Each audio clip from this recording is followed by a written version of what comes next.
Broadcasting live from the Capital OTB studios, this is Racing Across America with Seth Merrow.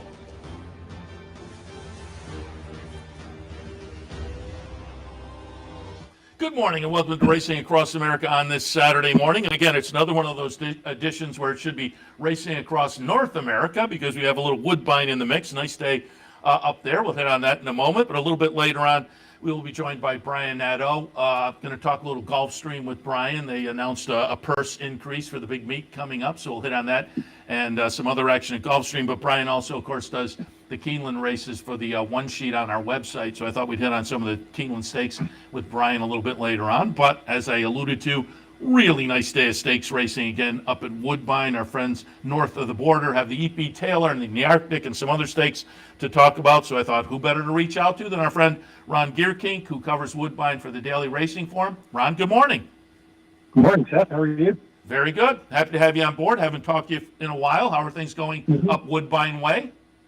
Yeah, it's not a bad day here today. The sun's coming out and it's cool, but we should have firm turf for the big card, probably our third biggest card of the entire meet today, with the head by the E.P. Taylor Stakes.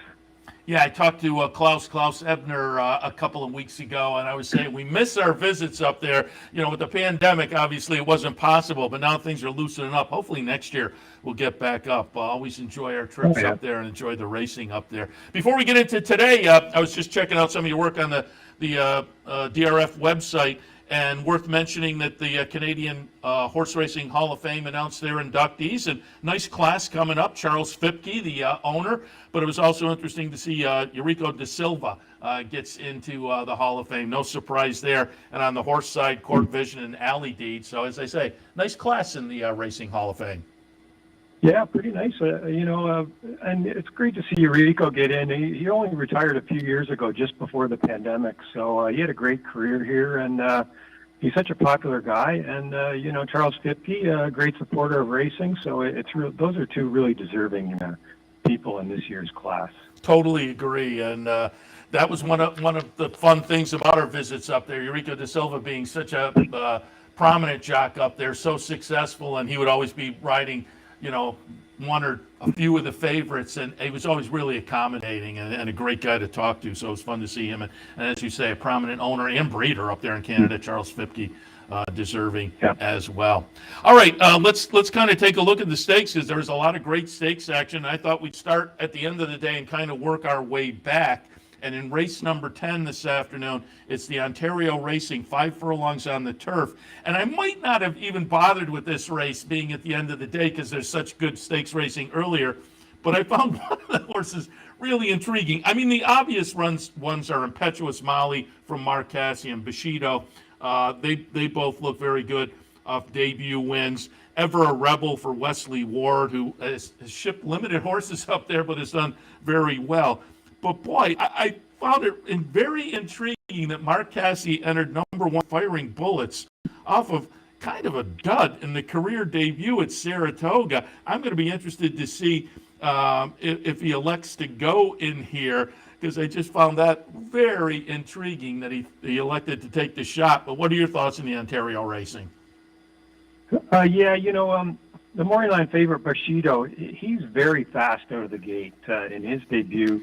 He just rocketed out of there and never looked back. And so I understand why he's the favorite. And if he outbreaks the field, I mean, he just could be long gone. It could be that simple. I mean, it looks like the Wesley Ward maiden is pretty fast, Ever a Rebel, but he's taking the blinkers off, adding Lasix. So I don't know if he can keep up with Bushido. I don't have the scratches yet, but the filly Adora was cross-centered in the other 5 furlong stake on the card, earlier on the card. I think she might end up in this race because the Wesley Ward horse in the other race looks very imposing, the filly. So she'll be coming from off the pace. But I like Impetuous Molly's debut. I think I picked her that day. So that was 5/8 on this course too. So she should be, she could be running late at them. But really, I think Bushido. I might even keep Bushido in the late pick 4 or the pick 5 on the card. I like him that much. Yeah, on the numbers, Bushido does kind of stand out on the buyer numbers, so I would have to kind of agree in that direction. Certainly working well at September 25th, work the 46 and change. It kind of jumps out also. I thought it was a fun way to wind up the day. One of the highlights of the day, obviously, the EP Taylor Grade 1 event.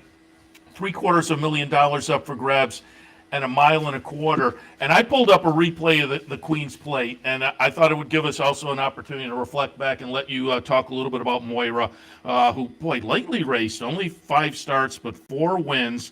Obviously, this is going to be a little bit of an ask in here, but 3-1 on the morning line. Moira, in the replay we look at the Queen's Plate, is going to be the number 8 horse and wins it pretty convincingly in here. Steps back in against the girls today, but again, a kind of a salty field. Chad Brown has a couple of runners in here with Rozier and Lamista. Adventuring coming out of the win down at Kentucky Downs for Brad Cox, very intriguing to me. But again, reflect a little bit, first of all, on Moira and the Queen's Plate, and then wrap into what are your thoughts on the EP Taylor?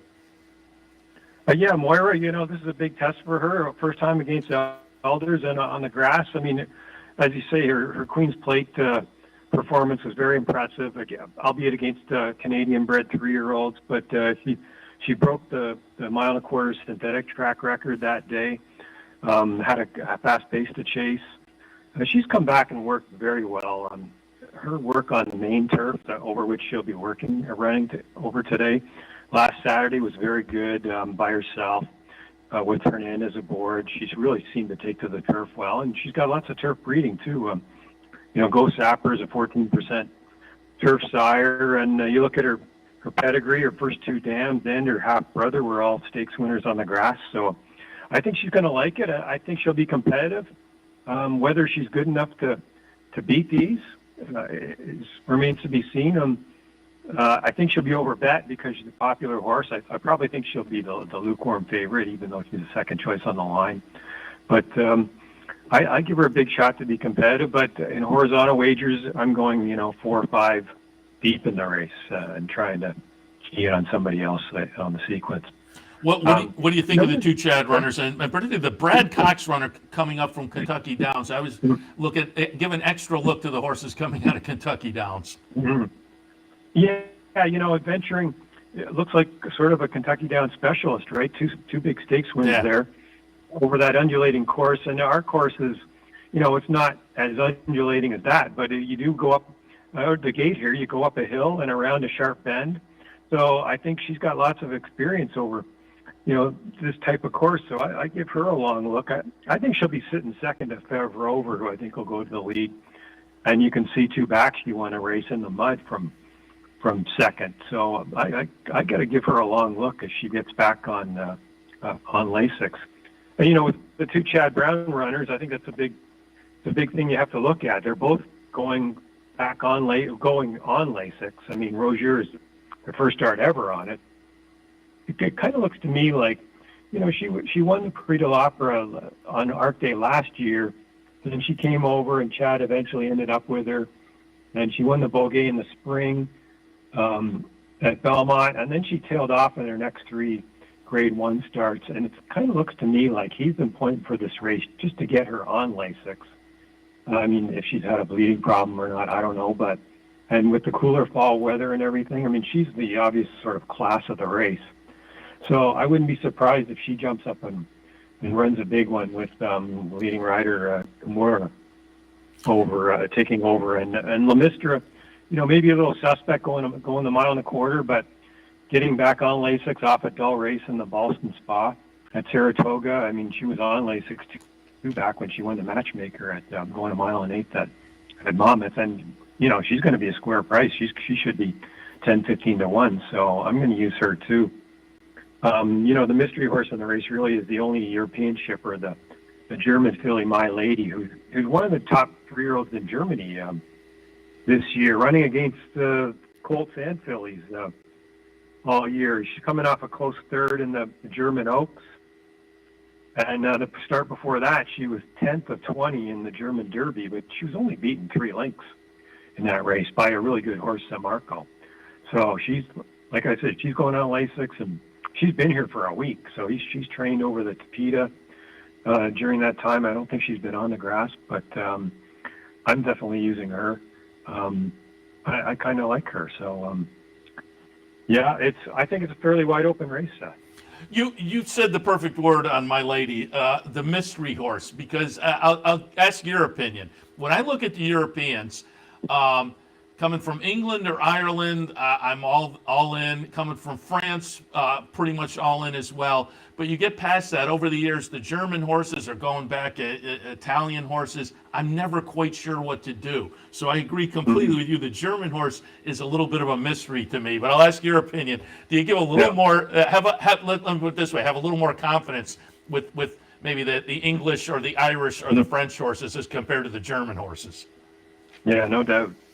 Yeah, as I say, it's been that way over the years. And I'm not discounting that one. I just think, like you say, they're a little bit more of a mystery. All right, the 8th race on the card is the Durham Cup, a mile and a 16th, Grade 3 event. And this is kind of a fun race. Frosted Over is 5-2. Artie Storm is 3-1. And I'll tell you, as I was looking, I thought, I'm going to be interested to see how the betting public shakes these two out. Because I thought, coming out of the nice second place finish in the Seagram, Artie Storm might be a little more in my ballpark. And I'm interested to see where the betting public goes. But Ombre for Roger Atfield is intriguing. Kevin Attard has Special Forces at a big price that I think could be a player as well. What are your thoughts on the Durham Cup? Yeah, I mean, Riptide Rock was re-entered for Thursday, so he'll be scratched. I agree with you. I like Artie Storm. I mean, his last race in the Seagram Cup, he came from 7th to finish 2nd. That was on a speed favoring Tapeta surface. So you got to upgrade that effort. And War Bomber rode the bias that day, and in a wire-to-wire win, War Bomber came back to sort of, he was sort of overmatched in the Woodbine mile, and he was hopping up in a speed duel. Frosted Over, he's sort of Artie's nemesis. I mean, he beat him in the Dominion Day, and he was back on July 1st, and he was second to him in the Eclipse. So Frosted Over, I think he worked with Bever over the other day and worked okay. So I think you got to use him. And, Ombre is sort of the wild card. It's his first synthetic track start. He's been a pretty solid allowance runner at times. He won a 2 other than at Churchill in the spring, and he won an A other than earlier in his career at Gulfstream. So his local debut for Roger Atfield on September 9th, he won a 3 other than very, very easily on the grass. He seems to have worked well on the Tapeta since, so I'm going to use him too. I think you might like the Tapeta. And David Carroll riding him. David Carroll's done well here this year, and he's got the return call on him. Special Forces won this race last year, and he beat Sir Winston, who had a trouble trip that day. And Special Forces is getting older now. He's 7. His first 3 starts of the year in grade stakes weren't very good, but he dropped him into a 2 other than 50,000 optional claiming last time, and he won pretty comfortably. So you might want to consider putting him in too, because it looks like he's just hitting his best stride now. I'm totally with you with Special Forces. Particularly if the morning line holds up, I think he is very interesting. All right, another graded stake on the card in the Arctic Grade 2 event. $250,000 up for grabs. Sprinting 6 furlongs on the turf. And I just pulled up a replay, kind of master the obvious here. Bound for Nowhere. I went back to the July 2nd Highlander right up there at Woodbine. Bound for Nowhere is going to be the number 10 horse. And as I said earlier, Wesley Ward has kind of picked his spots when shipping up to Woodbine this year, but overall has done pretty well. Otherwise, Silent Poet won this race a couple of seasons back. Cazadero, to me, is interesting off a long layoff and a 3rd place finish last time for Brendan Walsh up at Saratoga. But if we get a price on Cazadero, I thought that horse was intriguing. What are your thoughts on the Arctic? Mm-hmm. Yeah, I guess Noble Emotion and Cazadero ran 1-3 in that Saratoga 2 other than. And, I think they're in with, an outside chance.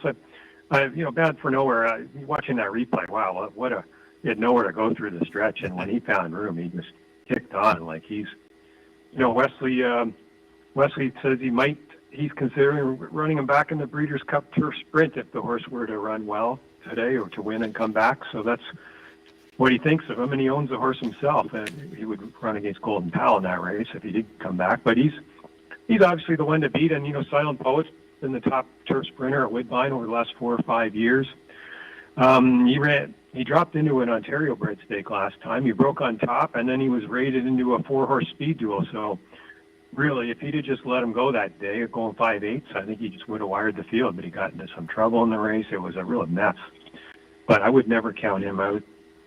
My long shot for the race is Wedgwood. He almost won the Vice Regent last time. He had a wide trip throughout. He'd worked very well going into that, and he's worked well coming into this one. Sad to say this is my trainer Mike Keogh's last starter of his career. Mike's had some health issues, and he's going to retire after this race. So Wedgwood is his last starter, and I think if on his best day, Wedgwood could come running late and hit the board. So I like him a little bit. Oh, well, now he's our sentimental favorite, certainly. And as you were talking about it, I was thinking, hey, he does look a little bit interesting. So, very good. So we'll have some rooting interest in there. Finally, stakes action kicks off in race 3 this afternoon with the Woodbine Cares 2-year-old fillies. Always fun to look at the 2-year-olds at this time of year. They're sprinting on the grass. I just think off the last race, Fearless Angel for Mark Casse looks very tough in here. But Wesley Ward with No K Never. Morning line favorite. To me, I'm kind of tilting towards the Casse horse. But I guess on the numbers coming out of the 4th in the Bolton Landing last time up at Saratoga, the number was a little bit better for the Wesley Ward horse. But what are your thoughts in the Woodbine Cares? Yeah, the Wesley No K Never is going to get down to maybe odds on off of that 4th in the Bolton Landing. The winner, Love Reigns, is the favorite in a $250,000 stake at Keeneland tomorrow. The runner-up came back to win like a $450,000 stakes at Kentucky Downs. So this is her second start off the break after she won easily first time out of Indiana. And Wesley's horses tend to get overbet here too. I think this one will be tough to beat at a short price.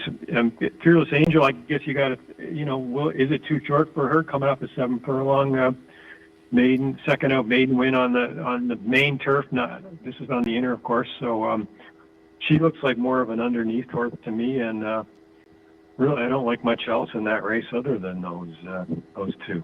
There are the two in there that were cross-centered in the stake we talked about earlier, Adora, and again, the one I'm going to be interested to see what Firing Bullets does wherever they elect to go today, because Mark Casse coming off of that dud up at Saratoga, just that he's trying a stake, one or the other of these stakes races, going to be really interested to see what that one does. Ron, as always, appreciate the conversation, fun conversation about a great stakes card up at Woodbine today. So wish you and everybody up there a lot of fun, a lot of good luck, and hey, we'll talk again. Thanks, Seth. Thanks for having me. Appreciate it. Ron Gierkink, again, he covers Woodbine Racing for the Daily Racing Form. You pick up the hard copy, you can check it out on drf.com. All right, we'll take a quick break. When we come back, some news and notes, and bottom of the hour, we'll talk to Brian Nadeau. We'll talk some Gulfstream and some Keeneland with him, but stay tuned. Racing Across America continues. Capital OTB is now streaming live on Roku. The RTN Racing channel on Roku lets you watch OTB TV live through your Roku device or your Amazon Fire Stick, rather than being limited to computers and mobile devices, which means you can now watch OTB live wherever you are. Simply open Roku, scroll to find the RTN channel, then click on OTB TV. OTB TV on Roku. Try it now.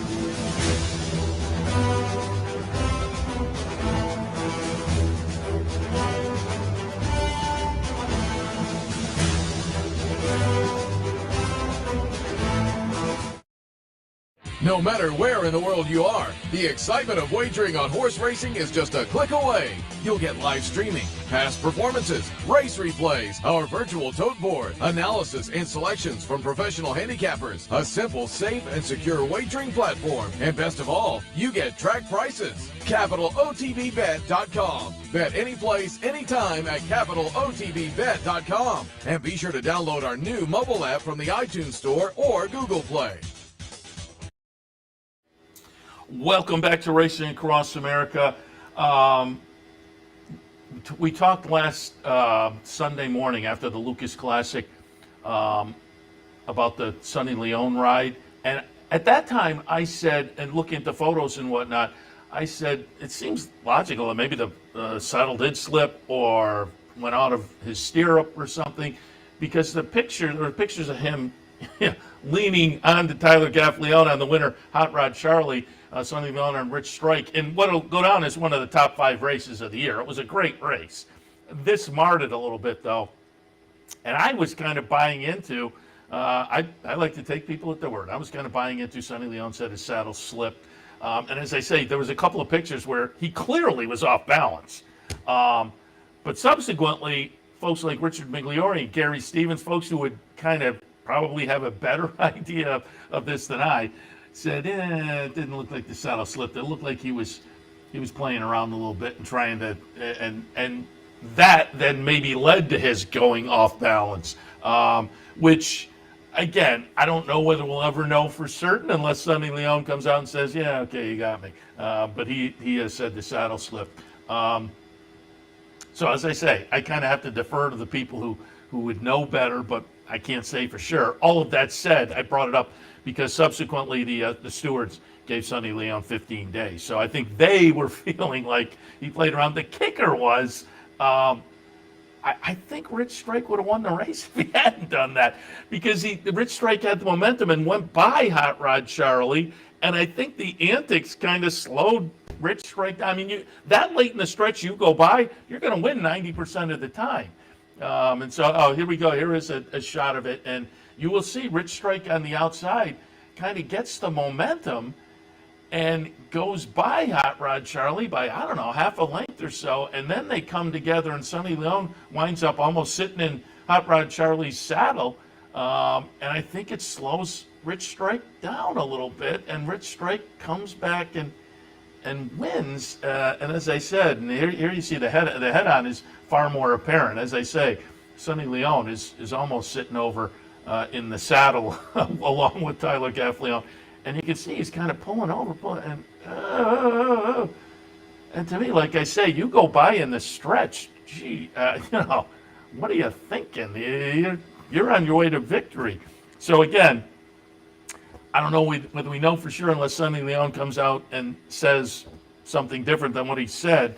I was kind of willing to buy into he was off balance or the saddle slipped, just because it's so egregious. It's so, how do you think, even if at that point you do win, you're right.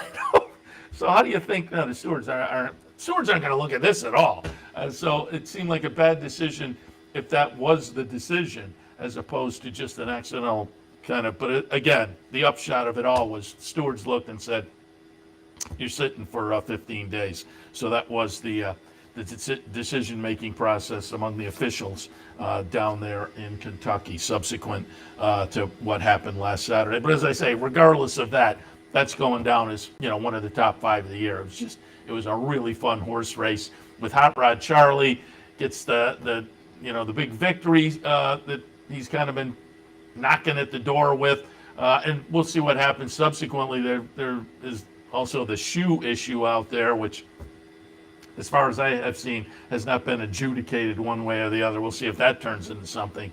I guess both of these kind of unfortunate taking away from what was a really fun horse race, because again, Hot Rod Charlie gets that victory that he's kind of been knocking at the door with, and Rich Strike completely validates the Derby victory, in that a lot of us, myself included, said, one-hit wonder, and we thought we were validated with the performance in the Belmont Stakes, but then the Travers at least had me thinking, you know what, he may be okay.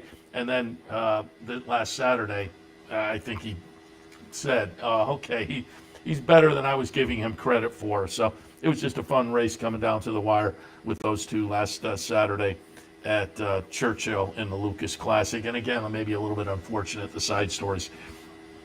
I do want to alert you to a race tomorrow that otherwise you may not pay attention to, because it's on the sulky side of things. And tomorrow at the Red Mile, if you follow horse racing Twitter, this horse over the past few weeks has kind of jumped out, even to folks on the thoroughbred side of things. But tomorrow in the 11th race at the Red Mile. I think it goes off about 4:10 tomorrow afternoon, Sunday. $153,000 up for grabs for the Pacers at the Red Mile tomorrow. Bulldog Hanover, 26 wins in 34 starts, almost $2 million in earnings.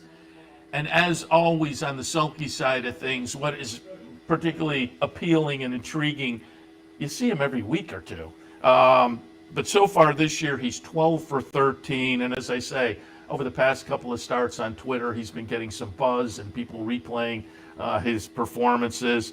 Last week, he had a win in the Dayton Derby, 150-1. Just prior to that, he won 146-3, 146-4. Just prior to that, and as I say, you go down the PPs here, and it's every week or two. He's out there doing it again.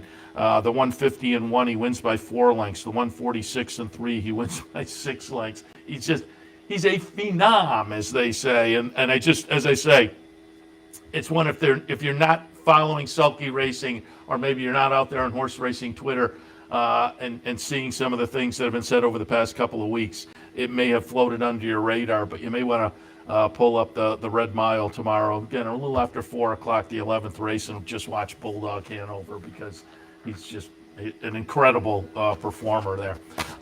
News came out yesterday, a couple days ago, well, a few days ago, I guess.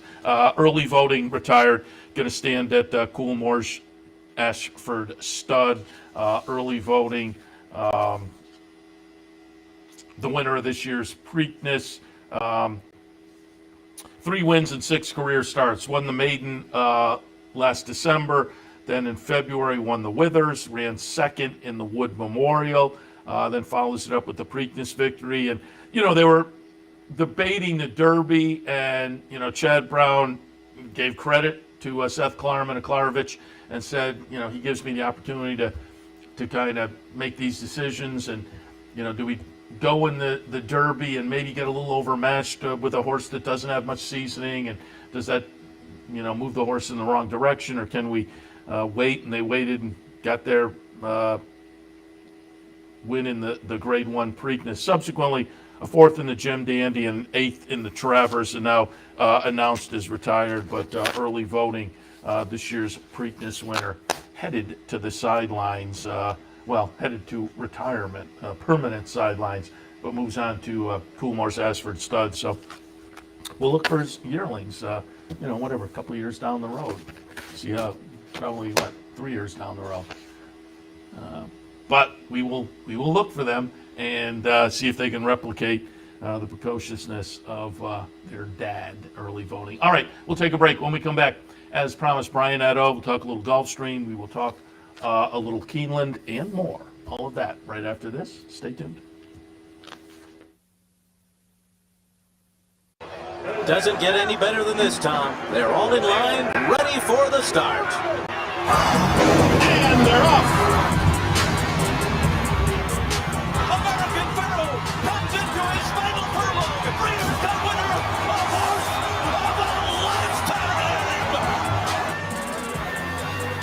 This is unbelievable. It's one of the most sensational ever.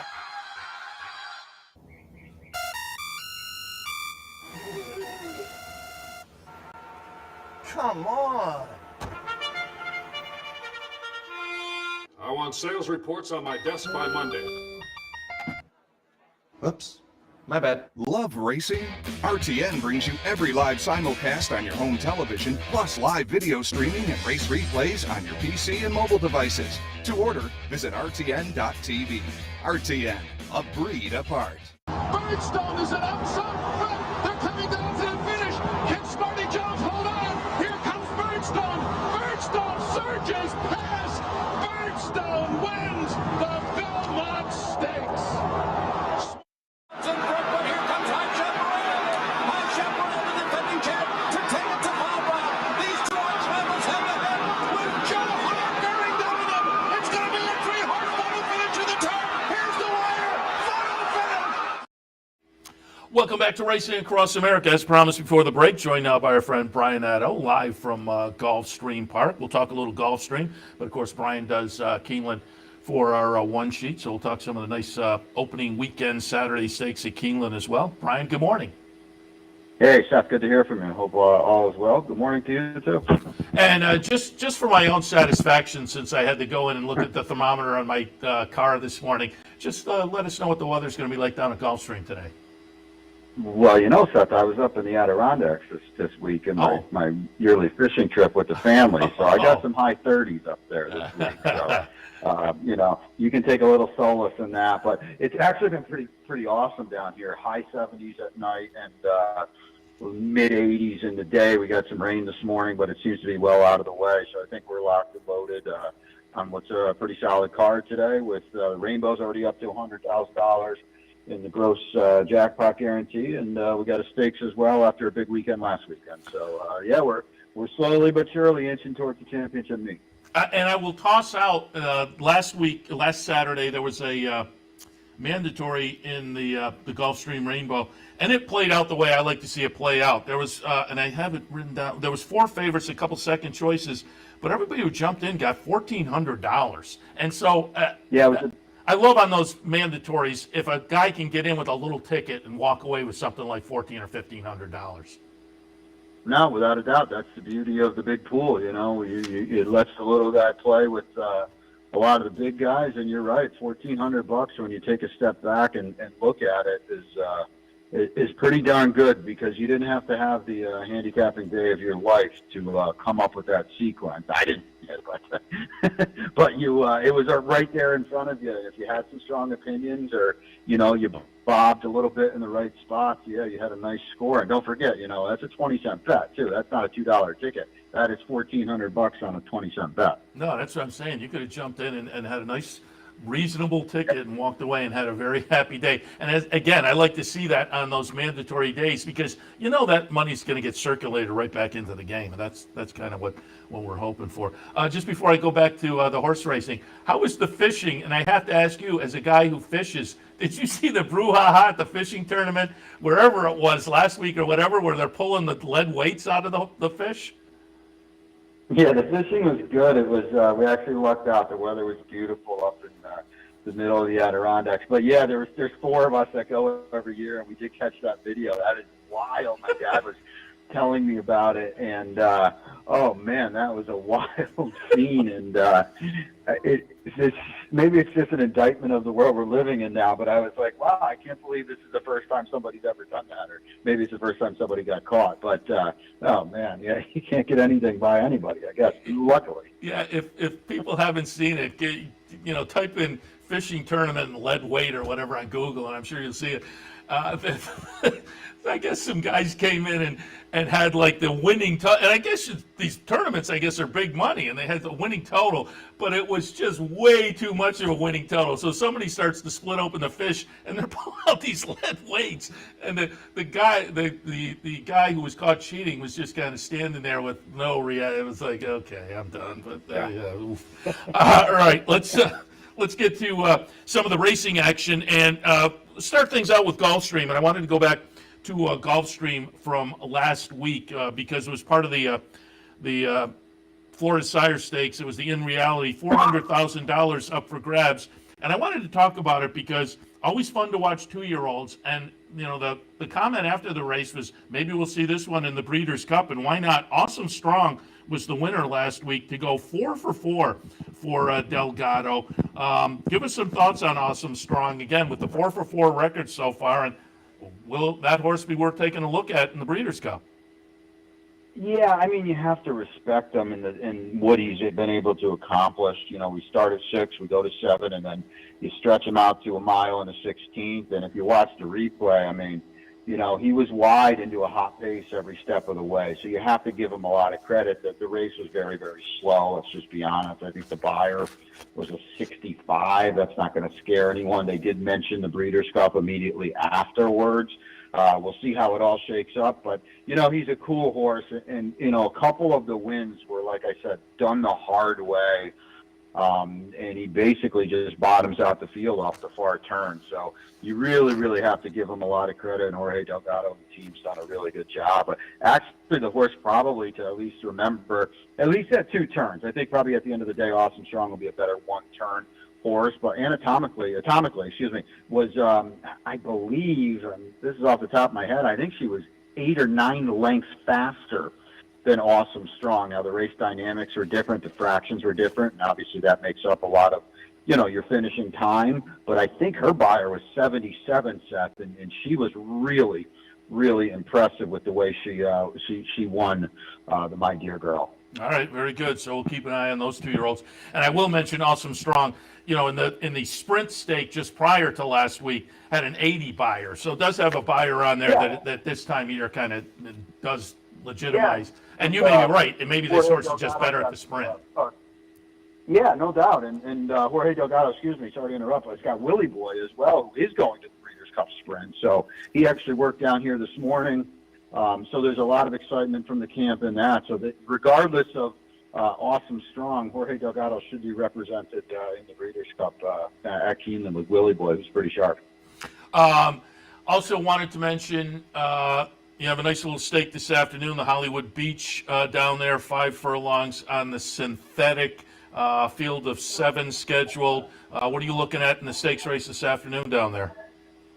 Yeah, it's a solid, it's a solid field. Cheerful Charlie, poor guy, ran so hard, just missing in the armed forces. And I came back to him on the cutback. It's a snappy 5 furlongs. He raced 8.5 2 weeks ago, so we'll see what we get. I just went with him and certainly take care of business. Was a 66-1 winner on debut, but he looks good to me right back too. So those are the 2 I kind of landed on. There's a lot of speed in there. Wide West for Tom Proctor and Glenn Hill should make a little bit of a dent as well. And you mentioned the championship meet coming up, and I mentioned it at the top of the show. The news came out a few days ago, significantly increasing the purses for the championship meet and the winter season. And in the press release that came out, the last paragraph also mentions December marks the start of racing on Gulfstream's new turf course. So that's exciting as well. Talk a little bit about the news coming out down at Gulfstream. And also it's that time of year because was it the first race yesterday? Todd Pletcher has a winner. One of the races yesterday, Todd Pletcher had a winner. So we are going fall, late summer into early fall into the big guys starting to head down to Gulfstream. So talk about a little bit about the upcoming championship meet and some of the news. Yeah, it's pretty exciting. I mean, the trickle down when, the purse increase is huge. And I just think the trickle down from all sorts of different, streams, so to speak, will be huge because, you have the potential now for new barns, different barns, more horses, and that adds to the betting handle, that adds to the bettors, that adds to the payoffs. And I just think, Seth, all across the board, it's going to have a huge effect. It was something we were optimistic about, and it's come to fruition. And now I think in the winter, Seth, we can compete with anybody now. So it's exciting. And yeah, as you mentioned, Todd was back yesterday. He had a couple runners, and he won with his first starter in race 3 with Hoax, and obviously. The top string is not down here yet, but they'll be making their way down sooner rather than later, and it's just good to see an influx of those kinds of horses coming down 95 South. Yeah, it's that time of year. All right, so some good news at Gulfstream, some nice racing, and again, maybe some horses to keep our eyes on the 2-year-old side of things. But as I said earlier, you also look at some Keeneland for the 1 sheet and Keeneland's opening weekend for this fall meet. Nice stakes day, yes, nice day overall, nice stakes yesterday, but nice stakes today as well. And let's kind of zip through those. The Woodford race number 6 today, 5.5 on the grass. I pulled up a replay. Golden Pal in the Troy up at Saratoga on August 5th. I'm kind of master of the obvious in here. Oceanic I thought was a little bit interesting. The horse that I find very interesting is Catamosto, if I'm pronouncing that correctly, for Mark Cassie. But what were your thoughts on the Woodford? Yeah, I mean, it's tough to get by Golden Pal, right? He's 3 for 3 at Keeneland. He looks odds on. He's 4 to 5 on the morning line. He was taken out of his element a little bit in the Troy, but that was apparently by design. So I would think he's just simply better than this field. Gear Jockey, we saw Gear Jockey down here at Gulfstream. He was really disappointing, to be honest with you. One to 5 in the Gulfstream Park Turf Sprint. But I like him in this spot to get a piece of it. He's got to win at Keeneland, so I put him in second. But yeah, certainly the Golden Pal looks like the most likely winner on the entire card. I think so. Yeah, certainly Wesley Warren. We just talked to Ron Gierkink from Woodbine. He's got a couple of nice winners, a couple of nice runners up there in stakes as well. The seventh race today, the TCA Thoroughbred Club of America, 6 furlongs, the trip. I'm going to take a little pop with Caribbean Caper. Has a win over the track, comes in with a bullet workout. I think she'll benefit from the seasonal debut. I thought Palm Cottage was interesting. I always like Sconsin, but I just think Sconson's record over the track was enough to shy me away a little bit. Slammed, being a New Mexico bred, is a little bit intriguing. What did you see in the TCA? Well, I'm kind of picking up what you're putting down in that, you know what, I don't want any of these favorites, that's for sure. None of them are really all that any great shakes. And I thought Little Tootsie was interesting for Tom Amos. I mean, look at that Ellis race 2 back. It was fast. There's going to be plenty of speed in here with Palm Cottage, Slammed, as you mentioned, Joyful Cadence, Happy Soul. It's going to be hot up front. And Little Tootsie's got some foundation, running in some routes, running in some elongated one-turn races. And she's going to be a big price, and I just didn't want any of these favorites at all, Seth. I mean, I couldn't agree with you more on Sconsin. She's a cool horse, and the Foleys have done a tremendous job with her, but Churchill through and through. I don't want anything to do with her. And so, yeah, I thought it was the right kind of race to take a shot with a price, and that's what I did with Little Tootsie. I like it. All right, let's move on to the First Lady, a mile on the grass. It's just, I said earlier on the Handicappers Report, the 3 Chad horses just looked to stand out. But I could kind of make a little bit of a case for maybe Princess Grace, and I could even make a case if you really wanted to fool around with Vigilante's Way for Shug. But it looks like one of the 3 Chad horses, and it just, I could kind of make a similar case for any of the 3 of those. Yeah, I mean, it's cool to see our Pegasus World Cup Filly Mare Turf winner, Regal Glory, just keep it on, and they brought her back this year. She kicked off her campaign with a devastating win in that race down here, and then she's certainly gone on to bigger and better things. And she looks too tough for these. I know in Italian Freaked in the Diana, but it was kind of a weird race. I mean, you're not supposed to go that fast, and keep on going. You got to give her credit, but I think just Regal Glory is so good. She's got to win at Keeneland, so I don't really worry about that. She doesn't need to take her track with her. She's just so versatile as well. You saw it in the Just a Game where they flew early and she came from off of it. You know, I'm not holding the run against males at Saratoga against her. It was a solid field. And I think at the end of the day, she'll be better than these. And, you know, we've talked about, Ron and I have talked about it a lot on what we do in the lightning round, but a lot of these Gulfstream horses have just really acquitted themselves nicely. The championship meet horses, you think of Olympiad and certainly Regal Glory, have really run well. Obviously, Life is Good, too. So, yeah, it's kind of exciting to see, and I would think she's going to pad her resume with another great one today. Yeah, I mean, her only loss was to Casa Creed against the boys, but had run off 3 straight, including that Pegasus World Cup earlier this year. I have her on top, too, but I think all 3 of the Chad horses are dangerous. The Breeders' Futurity Grade 1 event for the 2-year-olds, going a mile and a 16th. I like Forte, and I put Forte on top, and I pulled up a replay of the Hopeful. I was in here doing OTB Live in the afternoon when Forte broke his maiden back in May. They immediately said they were going for the Sanford, disappointed a little bit in there, but then rebounded nicely in the last at Saratoga in that Hopeful, which we're watching now. But Lost Ark, I think, also from Pletcher, is intriguing. Powerful. The outside post position is no bonus, but if that 20-1 morning line holds up, Powerful of 14 is a player, and Loggins for Brad Cox. 2-year-olds this time of year, races like this are always kind of fun. What are your thoughts? Yeah, I mean, Loggins is my best bet of the day. I think this is not a good morning line. I think Loggins might be about 8-5 in this race. I'd probably draw my line at 2-1. I'm really against Forte, but you go back and watch Loggins' win. It was just absolutely awesome, and he was 90 cents on the dollar in an 11-horse field. And he reminds me a lot of Elusive Quality, who did the same kind of thing at Churchill a few years ago for Brad Cox and won his maiden and then went on to win the Breeders' Futurity, and then went on to win the Breeders' Cup too. But I'm not saying Loggins is going to do all that, but I think he's in a great spot today. I think he'll definitely be favored. So if you're a 4K liker, I think you'll get a square price on him. I'm against him. I just kind of think like he's slow, and his win was in the slop, and I just think it's hard to trust that win. He's stretching out now to 2 turns, and so I was against him. The horse that's interesting now, he's not going to be anywhere near 20-1, but I think Newgate for Baffert chips in. He's got crazy fast California speed, and don't forget this is a short finish line race too, and I think that plays against a horse like Forte as well. And Newgate chased the fastest 2-year-old and best 2-year-old in the country, at least right now. Stablemate, Cave Rocks. I think he's going to be controlling speed here, Seth. So I'm going to use him underneath, but I like Loggins a lot in this spot. He's perfectly drawn. He's tactical. You don't want to be too far back in these the mile and 16 2-turn races. So I'm going to go Newgate in second, but I love Loggins in this spot. I am not arguing with Newgate at a price. I mean, if the price holds up, or even if you get, somewhere over 10-1, I think this horse, the form is a little bit darkened by that 4th and the Del Mar Futurity, but I think this horse is probably going to run decently in here, so I'm not going to argue against Newgate at all. Finally, the Turf Mile.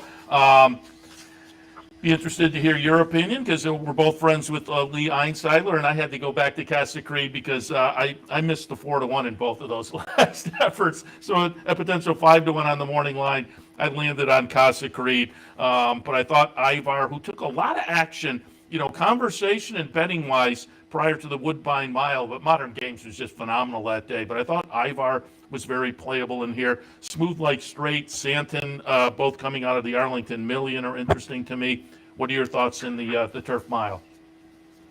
Yeah, I like Masson in here. I mean, he's not going to be 12-1, but if he's 6-1, I think that's a square price. His best race ever was at Keeneland in the Maker's Mark in April. And I think, there's been some extenuating circumstances where he hasn't gotten back to that race. He ran okay in the 4-star, Dave. Don't get me wrong, but it appears like he really does like Keeneland. He's going to be close. He's going to get first run on a lot of these horses. And, he should be a decent enough price. And, Smooth Like Straight never wins, so he's tough to take on top. Casa Creed, I don't know, Seth. Listen, we love Lee, and he's a friend and a great guy. He's the type of horse to me you have to play against at what's going to be an underlaid price. He's never really run any good at Keeneland. Santon is dicey to me, cutting back. It's going to be a sharp mile for him, after the races in the million and the mile and a quarter and the mile and an eighth. And, Ivar's fine. I like him. He's a cool horse. He's won this race, but, he did take a lot of money, but the Woodbine Mile let's just be honest, it was a really bad race. There were 2 horses in it, and Modern Games was 3-5, I think, and Ivar took the other money because you couldn't bet anybody else, and someone had to be second. So I like him. I think Paul Lobo's done a really good job with him, but I would be willing to fade him a little bit today. Yeah, I can't really disagree with that. I will say, Casa Creed, though, your thoughts were kind of my thoughts on the last 2 races, because coming back from the World Trip and the Jaipur, I'm kind of like, I don't know. And then he runs big, and then coming back from the World Trip and the big race in the Jaipur, I said in the 4-star, Dave, I don't know. So I'm not going to do that again today. I gotta land down and see if he can get it done. He's a horse without a distance, really, because he's really nice 1-turn horse, but it's a credit to him that he's won some of those races, because I think at the end of the day, 6 furlongs is a little too sharp for him, but he's just so good that he's able to do it. And then, on the other side of the coin is I don't think he's a 2-turn mile horse, but that 4-star Dave was a weird race. I mean, they only had 5 horses. It was a tight group. He was able to maintain contact with the field. I think today, in a truer race at a 2-turn mile, I think he's going to drop out of it. I bet him pretty good in this race last year, and, he ran okay. And I loved him. He ran okay, but I think that's more indicative of the type of horse he is at this trip. I feel like he might just run out of room and might run the risk of losing a little contact with the field. So, I was kind of against him today. Yeah, fun day, again, the opening Saturday at this Keeneland fall meet. Before we let you go, I did a little news and notes in the segment before I had you on, and I showed the Lukas Classic again, and I talked a little bit about it and the subsequent 15 days to sunny Leon. And last Sunday on the show, I was kind of buying the saddle slip because you looked at some of the photos and he was clearly off balance. But then you heard Richard Migliore and Gary Stevens, and so I was kind of deferring to their expertise, and they thought, no, he was trying some race riding there, which may have then put him off balance. And I'm just wondering, I still think, given that, and now there's the shoe thing going on, but I still think this will be, at the end of the year, one of the top 5 races of the year. It was just a lot of fun with the Derby winner coming back and Hot Rod Charlie getting it done. What were your impressions last week of the Lukas Classic? I don't know, Seth. I've never sat on a racehorse, so I'm not sure. But it looked like, and I didn't hear what Richard Migliore had to say, but it did look like a little chicanery was going on, I guess we'll say. I don't know. It didn't look natural to me, and it did look like he was, tweaking an elbow or so. But I think what's unfortunate is, at the bottom line is, let's just remove that from the equation because I'm not an expert to talk about that. I think what's unfortunate is that Rich Strike is not really getting a lot of just due, and I think it's just cool that he ran a big 4th in the Travers and he backed it up. And, everybody likes to poo-poo the Derby winner when they don't run again or don't win again. And you know what? He's a pretty cool horse, so I thought that was good. And it sure as heck looked like he was going to go by and win for fun in mid-stretch. So I think it's cool that, he's acquitted himself very nicely off what everybody thought was just like a one-trick pony kind of thing in the Derby. Yeah, Migliore was pretty critical of the antics as he saw it. And then Gary Stevens kind of was a little less so, but from what I read, he kind of said, that saddle slip thing, they weren't buying it. But the kicker to me was, I think, had he not done that, I think Rich Strike would have won. That's the kicker, because he had the momentum. He went by, and you go by that late in the stretch, you're going to win 90% of the time. Yeah, it looked like, just from watching it, I was like, oh, he's going to win by 2 lengths. So I don't know if the old H word came into play a little bit too, if he hung a little bit, because it certainly looked like he was going to win, and he was going to win relatively easily too. So unfortunately. But it was nice, and it was a fun race, and as you said and I alluded to, seeing Hot Rod Charlie he's been knocking at the door, he got it done, but Rich Strike validated his Derby performance. And I said earlier, after the Derby, I was labeling him a one-hit wonder, and I'm happily saying now that no, he's more talented than that. I had Eric Reed on up at Saratoga this summer. It's fun to talk to him, so it's fun to see the horse do well. Brian, always appreciate the conversation, and again, update us one more time. Where does the Rainbow pool sit at this point?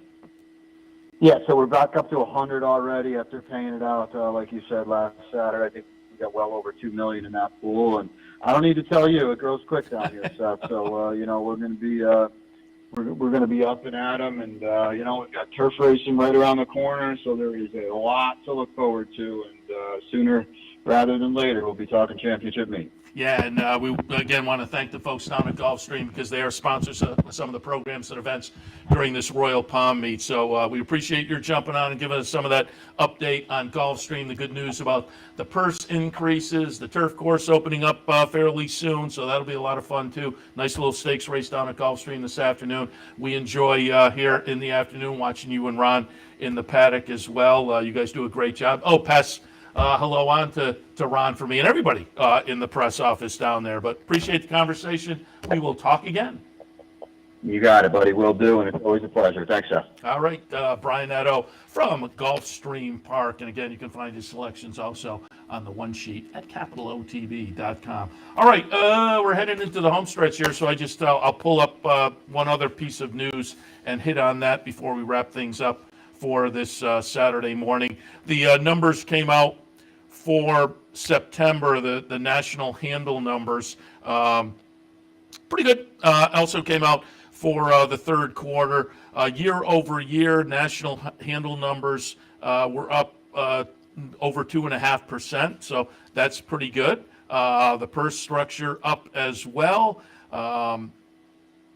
we are looking at in September of this year, 936 million versus 911 million last year. The third quarter numbers year to year were up as well. And it's interesting, I'm guessing this is pandemic related, because normally it's when these numbers have come out in previous years, they're year to year kind of figures. But it seems like all this year, and even going back to last year as well, as they've come out, they've compared not only pandemic years, but they go back to 2019, which was the last, obviously, pre-pandemic year. And the third quarter numbers, going back to the third quarter this year to third quarter 2019, they're up 12%. So going back to the last pre-pandemic year. And again, I think it relates to when the pandemic first happened, horse racing was kind of the only sport going for a while, and there was a very limited number of tracks, but there was some product out there. And subsequently, I think the racing game made a good move and capitalized on that, and some of the programming expanded and whatnot. And I think we maybe pulled in some new people. And you look at third quarter this year versus third quarter of the last pre-pandemic year, up 12%. Those are pretty good numbers. Year to date, 2022 versus 2019, up 11%. So again, I think the racing game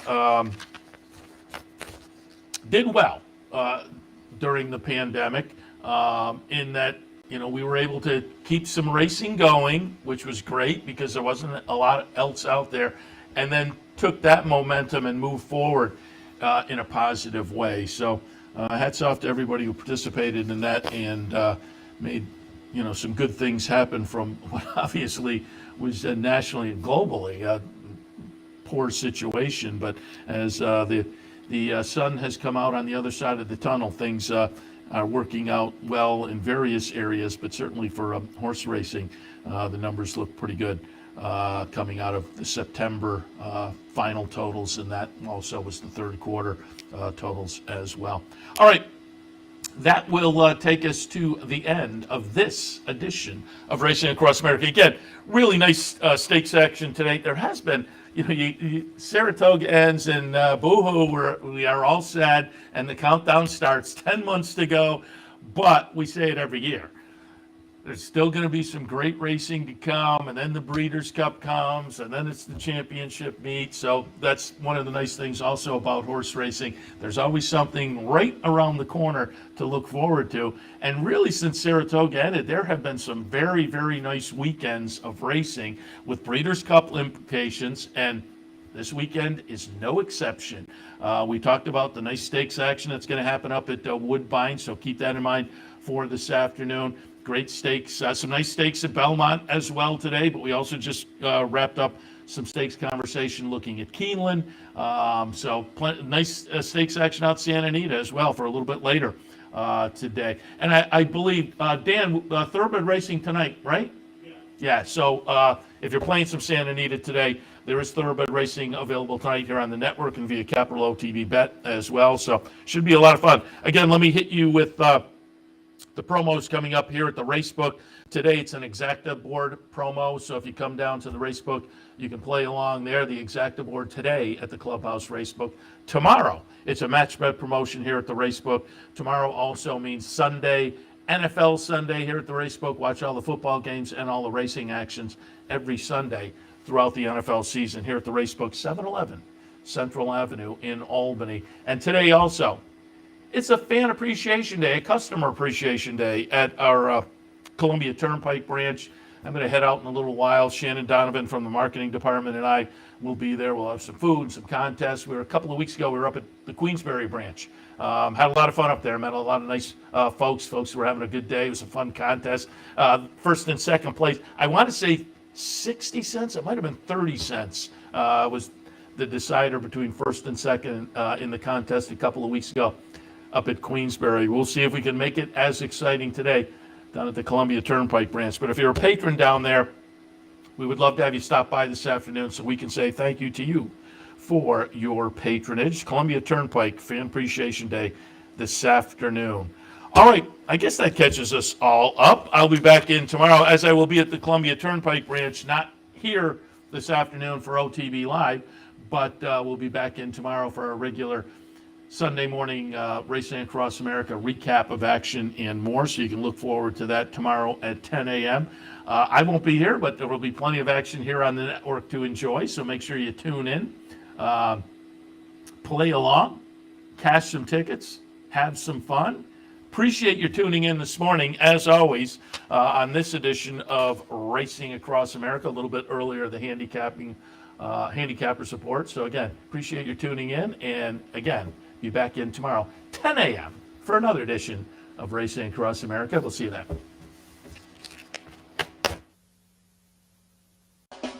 You're watching OTB TV, a service of Capital Off Track Betting.